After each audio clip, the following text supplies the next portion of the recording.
Hariom. Knowledge plus channel में हम सभी विद्यार्थियों का स्वागत करते हैं। आज Hariom astrology class number 257 class है।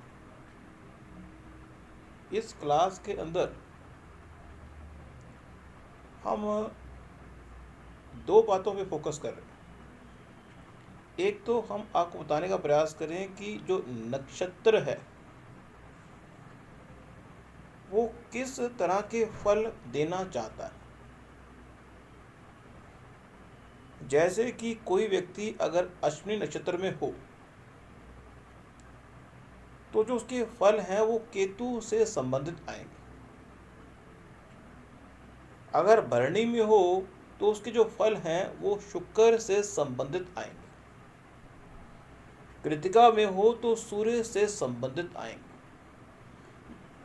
मीन्स अगर किसी बालक या बालिका का जन्म अश्विनी नक्षत्र में होगा तो वो ऐसी एक्टिविटी को परफॉर्म करेगा जिससे ये साबित होगा कि उसके अंदर दिमाग नहीं है।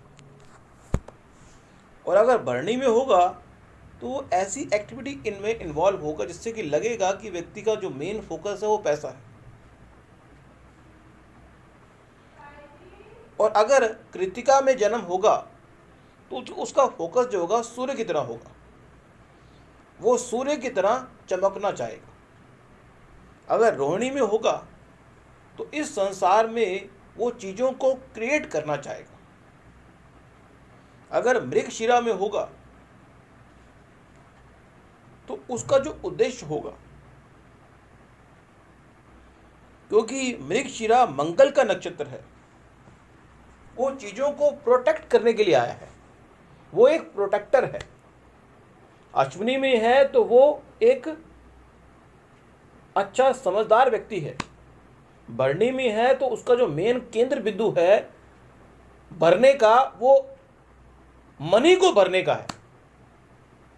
कृतिका है तो वो एक कीर्ति स्थापित करके सूर्य की तरह कोई चीज शो करने के लिए यहाँ पे आया है। रोहिणी है तो चीजों को क्रिएट करने के लिए यहाँ पे आया है। मृगशिरा है तो वो बड़ा होशियार है लेकिन वो एक प्रोटेक्टर है। अब इस चीज को हम इस तरह से भी समझ सकते हैं कि अगर आपकी कुंडली में अधिकांश प्लैनेट अश्विनी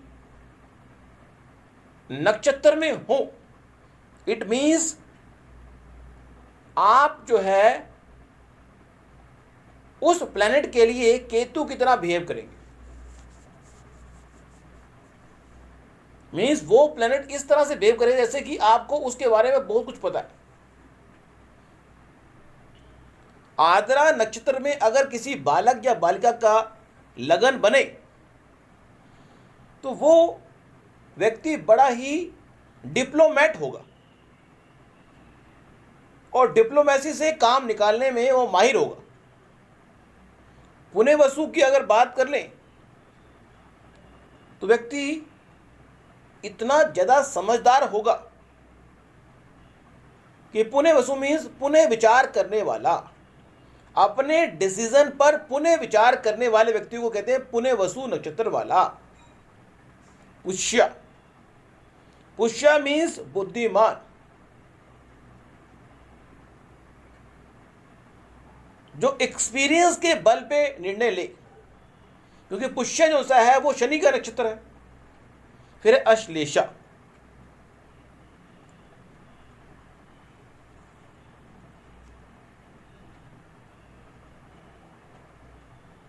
अश्लेषा नक्षत्र जो सा है उसमें अगर किसी बालक या बालिका का जन्म है तो बड़ा इमोशनल होगा, क्योंकि अश्विनी, भरणी और कृतिका ये तीन नक्षत्र आग के इन्वायरमेंट में आ गए, तो बिहेवियर जो है वो आग के हिसाब से चलेगा। कृतिका का 3 चरण हमारे वृष राशि में आते हैं, वो पृथ्वी एलिमेंट की है। तो पृथ्वी एलिमेंट में आग का रूप आ जाएगा तो व्यक्ति की आग पृथ्वी में एक्टिवेट हो जाएगी। कृतिका के 3 चरण, रोहिणी के 4 चरण और मृगशिरा के 2 चरण। मीन्स कृतिका, रोहिणी और मृगशिरा में अगर बालक का जन्म है तो इन नक्षत्रों का जो स्वभाव है वो तो है, लेकिन एलिमेंट पृथ्वी आने की वजह से जो इनका चीजों को कैरी करने की नीति है वो पृथ्वी एलिमेंट की तरह आ गई। फिर है आद्रा, मृगशिरा के 2, आद्रा के 4 और पुनर्वसु के 3 जो चरण हैं वो कहां पे आ जाएंगे? हमारे मिथुन में आ जाएंगे। और मिथुन मीन्स हवा से बातें करने वाला। मिथुन जो राशि है वो हवा से बातें करने वाली है। मीन्स मृगशिरा के 2 चरण, आद्रा मीन्स जो व्यक्ति मैनिपुलेशन करने में, बातों को ऊपर नीचे करने में माहिर हो। राहु का नक्षत्र है आद्रा। फिर है पुनर्वसु, अपनी समझदारी का प्रयोग भी करेगा। मीन्स गुस्से का प्रयोग भी करेगा, मैनिपुलेशन भी करेगा और अपनी समझदारी का प्रयोग भी करेगा, और मिथुन राशि वाला व्यक्ति अपना काम निकालेगा। फिर आ गया हमारा कर्क राशि वाला व्यक्ति। केकड़ा है, वो इमोशनल है। अब उस इमोशनल के अंदर अश्लेषा के 4 चरण भी आएंगे, पुष्य के 4 चरण भी आएंगे और पुनर्वसु का 1 ही आएगा। तो यहां पे पुनर्वसु का जो लॉजिक है, जो गुरु का ज्ञान का है, वो 1 पद ही है। और ये भी हमने पहले अपनी टॉक में बताया था कि जो नक्षत्र का 4था पद है वो एक प्रकार के मोक्ष को इंडिकेट भी करता है। अब यहां पे इस तरह से हमने एक की फैक्टर आपको दे दिया। आगे आप कैरी ऑन करके इस चीज को समझ सकते हैं। तो आज की इस टॉक में इतना ही।